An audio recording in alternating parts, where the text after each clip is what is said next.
What's going on, LEGO Maniacs, and welcome back to a brand new video. I am ZacATK. So last week I did a LEGO City or a LEGO room tour. So if you haven't checked out the video, be sure and check the video in the card at the end of the video. So today I'm going to be doing a LEGO City update because I have done a handful of things to the LEGO City since the last video, and I also have some cool ideas and some stuff I need to take care of in order to just kind of knock down some to-do list items in the LEGO City. So over the weekend I built, or over the last really week or two on my off days, I have built the Natural History Museum, and I have placed it inside the LEGO City, which I am super duper excited to show you where it's gone. And also something else I added into the LEGO City, which was kind of an easy build, but it was also something that allowed me to kind of get a little crazy with the creativity. And then I also updated a little bit of the LEGO grocery store. Nothing crazy, but I definitely acknowledge that building should probably eventually be 2 stories. But anyways, let me just show you all the things I've done, and let's talk about the things I need to do and try to take care of some progress in today's video for the LEGO City. First up, I added a couple of vehicles to LEGO City, nothing crazy, but those are kind of roaming around the city here. I got this recycling truck here.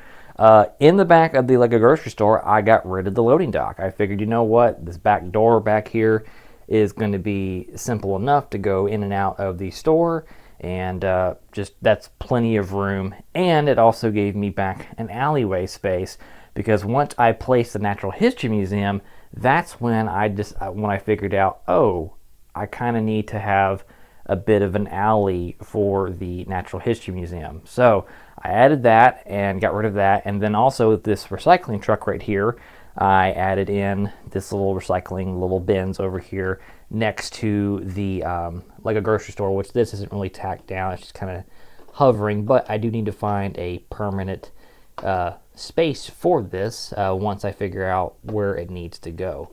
So right now it's just kind of just hanging out, chilling out, and we'll figure out a good place for that. So the Natural History Museum has been placed down on Main Street, which really looks nice. It added a huge amount of needed detail for this. I mean, it looks really good right there. I love how it looks, and just everything in it just looks absolutely phenomenal. I'm trying to get a better shot for you guys, that way you can kind of see it on Main Street here, but it looks really good. I'm really happy how it looks. The other thing that I did is, if you come on the other side here of the Natural History Museum, you have a park.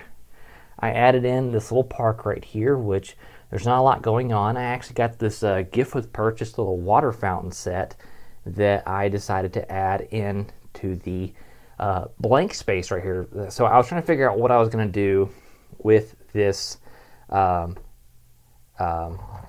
half base plate here, and so I ended up figuring out a neat way to add in this little park. And so this little park adds a huge amount of, variety into the LEGO City, but it also gives something a space that I wasn't sure what to do with. And what's cool is the alleyway that I got gives back to the park too, because you can actually walk behind the LEGO store, and as you do walk behind the LEGO store, you can see the back of the park, which is kind of nice. So that was a kind of a cool use of a GWP. I made some modifications to where it has a little concrete barrier all around it. I would have liked to maybe made it to where it was where you could walk around it, but for the time being, since it's kind of like an oddball layout, I figured if I ever decided to expand the park, I can definitely do that later on. So the other thing I want to take care of in this video is, if you notice, the Jazz Club and Town Square, I think it's what it's called. I can never remember the name of this modular. People are going to yell at me in the comments like, it's called this. But if you notice that the sidewalk here is gray, and the rest is the light stone gray. So you have dark stone gray and light stone gray. So what I need to do, or attempt to do in this video, is swap out the gray plates, or the dark stone gray plates, for the light stone gray plates.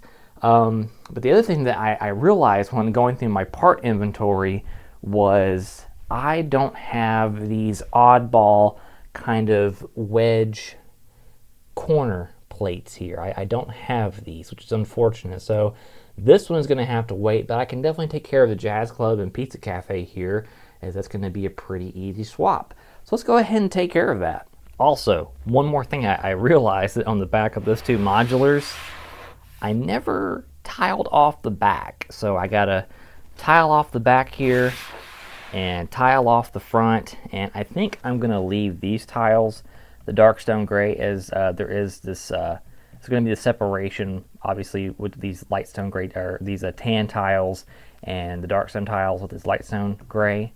So I think I'm going to leave that like that just to add some variety, but the rest of these I'm going to change over to the light stone gray tile. All right, after swapping out a ton of light or dark stone gray bricks here, I have managed to get this uniform with the rest of the city. I left this the same. I do like this contrast between the light stone gray and the dark stone gray. So everything moved over pretty well. I even tiled off the back of the building, so that's all tiled off now and looks really, really good. Now I just got to place this back in the Lego City and start working on Town Center Square, or whatever it's called. So let's go ahead and place this back in the city and see how it looks. So already a huge difference in how it really makes this area just look really, really nice. So got it all flushed out with the rest of the sidewalk here. And in the back here, it definitely adds a more feel of completion. So I really like how that looks. And the next one is going to be getting this modular taken care of, which this one's going to be a little bit more part intensive, and I'm not going to be able to finish it. So I'm not going to start on it until I have those corner wedge pieces in hand, which I do need to make a pick-a-brick order anyways, because I want to start planning out where my next modular is going to be. And I'm thinking probably the next modular is probably going to go over here where this building is. I feel like where this is right here just needs to be swapped out a bit. I already have one designed in mind. I just need to order one from Pick-a-Brick and just kind of go from there. But next time we'll definitely talk about more. Once I have those parts, we'll definitely swap that out once I have something in hand.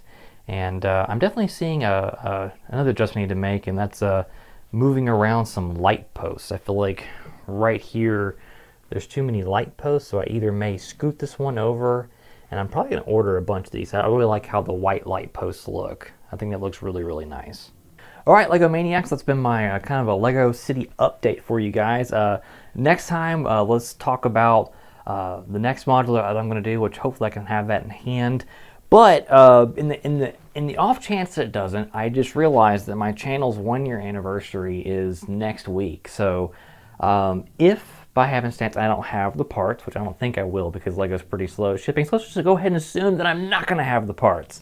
Why not we do a cool little 1-year anniversary video where I do like a little Q&A. So if you have some questions you want to ask me, feel free to ask them. They can be Lego oriented, they could be off topic, you know, whether it be like what's your favorite car, or, you know, what's your favorite food, or your favorite Lego memory, or anything like that. You know, feel free to fire them at me. I'm not really much of a Lego insider, so if you want to ask me questions about what I think Lego will go with the Lego Pokemon theme, or what Lego might do with Lego Star Wars next year, or my thoughts on the UCS $1,000 Death Star, you know, fire them at me. Or if you want to maybe see a more detailed tour of part of the room, or something part of the room that you've always been curious about, that you always want to ask about, feel free to hit me up. Put them in the comment section down below with the hashtag AskZacATK, AskZacATK. So that's spelled, yeah, ZACATK, yeah, AskZacATK. There's too many K's in there. So yeah, use that hashtag and I will answer them in the next video. But you guys have a fantastic rest of your week. Be sure and smash that like button, subscribe for more videos. I'm trying to pump the videos out. It's the summertime and I have more time now, so I definitely need to get cracking on more Lego videos. But you guys have a fantastic rest of your week. Until then, friends, keep building, and I'll see you in the next video.